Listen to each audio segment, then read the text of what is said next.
Hi friends, so I'm back with another Pan That Palette update. I have some, I think, pretty exciting updates, so hopefully you'll enjoy. And let's dig right in. So the first one is my highlighting shade that I'm using. It's just a random single I depotted a while ago. And as you can see, there's a huge pan, but also some crumbs that have fallen out from the pan. So I think I said last time that I would repress it and obviously didn't get to it, and I've expanded the pan since. So I will definitely be repressing this before the next update. So it's just getting way too messy, getting everywhere. I don't want to waste product. So I definitely want to make sure that I use every crumb if I can. I do enjoy this color. It's a nice highlight color. It's creamy, matte, without being too light or too shimmery. So I really do enjoy it. So that's what, it's a giant pan. I'm super happy about that. Obviously the pan will go away after I repress it, but hopefully I'll be able to hit pan pretty quickly after that. So I really like how fast I'm using it. And then next, I mixed these two shades to do a mid-tone mix, like to get my shadows to blend out in the middle of my lid. So that's what I use it for. And I don't know if you can tell. Yeah, oh, you can. Yeah, look at the dips on both of those.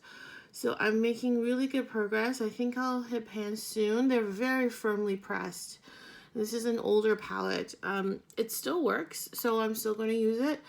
And yeah, if you can tell, I'm just making steady progress through it. And it's two full pans too. I find this is too light and this is slightly too dark, so that's why I mixed them. And I think I'm making pretty good progress and I'm really happy with it. And I might go through some of these colors later on too, because it's a nice formula. And you know, once again, it was just laying by its lonesome in my collection. So I'm glad I plucked it out of my collection for the Pan That Palette series. And finally, ta-da! So this transition shade is totally done. This part is just kind of just dirt, like remnants of shadow, but these two pans are fully empty. I cannot tell you how satisfying it is to have. I know it's so ridiculous, but it's such a good feeling to finish a full pan of eyeshadow. And because I have such a large collection, I don't get to do it often. So when I do, it's really a fun feeling. So both of these are gone now.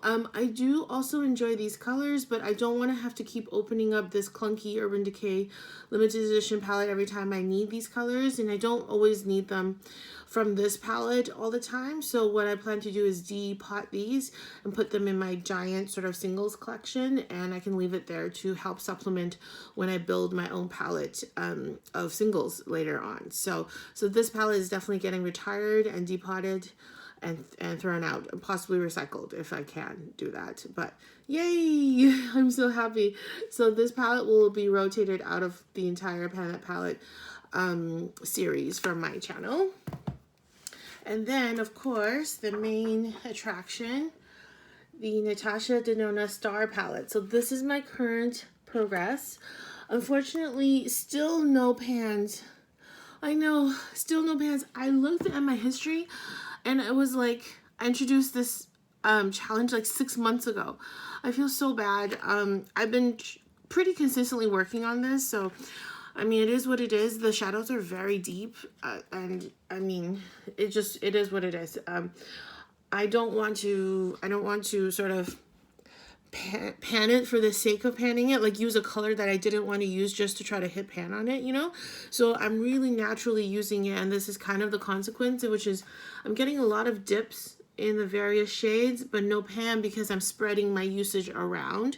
So I'm hoping to hit more pan a lot more going forward, but because I'm using it almost evenly, it's really hard to say. But this middle brown green shade is just about to hit pan. I really think I'm just about to hit pan on this one. And I really enjoy it. It's such an easy smoky shade.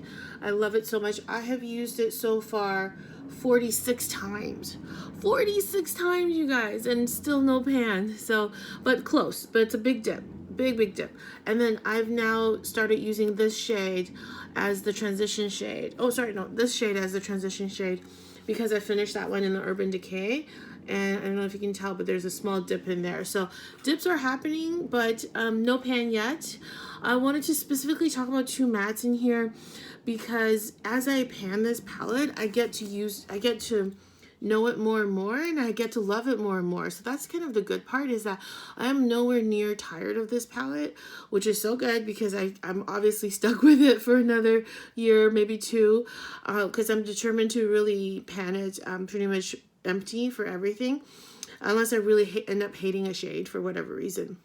And so I found that, because I found these two shades kind of redundant, right? They're both reddish, like pinkish, purplish.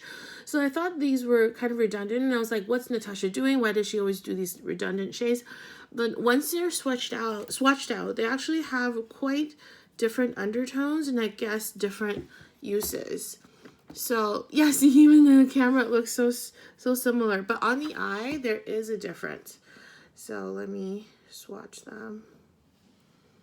So this is the reddish shade, and this is the kind of maroon purple shade, pinky purple shade. So I have this shade in my crease right now. Sorry for my sort of worn out eye look.